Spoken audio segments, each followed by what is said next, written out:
ওই স্যালারি অনেক সময় দেখা যায় ঠিক আছে, এখানে আপনার মানে যেগুলো আপনার লেখেও দিচ্ছে, মানে এই কোম্পানি এগুলো আপনার ওষুধের নাম চলে এসেছে, কারণ এটা আপনার 200 টাকা লেগে। স্যার ওরা তো হচ্ছে জানি থাকে হ্যাঁ, ইচ্ছা মানে তারা এমনি পাথর করে দিচ্ছে, আর আপনার দাও দিয়ে কাগজ দিয়ে সবাই ঢুকে আপনি এখন সবাই না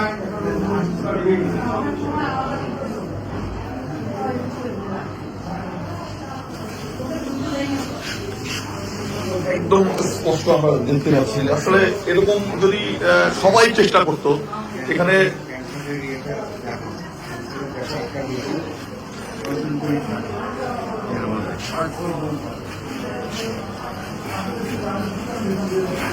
একদম সাধারণ মানুষরা কিন্তু এখানে চিকিৎসা গ্রহণ করেন।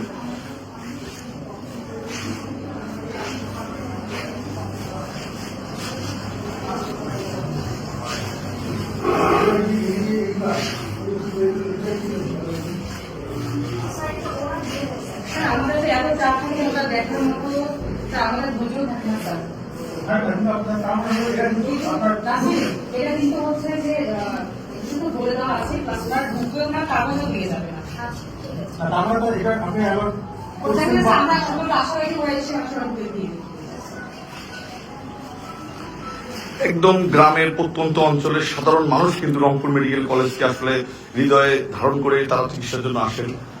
তাদের চিকিৎসা সেবা যেন ব্যাহত না হয় সেজন্য আসলে ব্রিগেডিয়ার স্যার চেষ্টা করছেন এবং সম্মানিত চিকিৎসক রয়েছেন তাদেরকেও আহ্বান জানাচ্ছেন সবাই মিলে আসলে এই চিকিৎসা সেবাটাকে এই মানুষগুলো সাধারণ মানুষগুলো এদের দেখেন যে আসলে একদম দেখলেই আসলে কষ্ট লাগে অথবা মায়া লাগে এরকম একটা অবস্থা। তাদের চিকিৎসা সেবার জন্য এত বড় হাসপাতাল যেখানে আপনার সবসময় রুগী থাকে প্রায় 2500 এবং আউটডোরে কিন্তু অনেক রোগীর চিকিৎসা প্রদান করা হয়। এত বেশি রোগীর চিকিৎসা আউটডোরে এত বেশি রোগীর চিকিৎসা প্রদান করা হয়, সেই জায়গা থেকে আসলে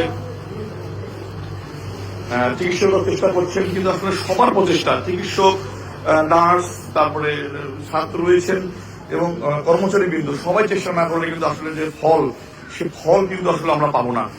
সেইটাই কিন্তু স্যার মেসেজ দিচ্ছেন, সবাইকে জানাচ্ছেন যে আসলে মেডিকেলটা আমাদের সবার, একটা কিছু হলে আমরা হয়তো এখানে আলোচনা করি, সমালোচনা করি, কিন্তু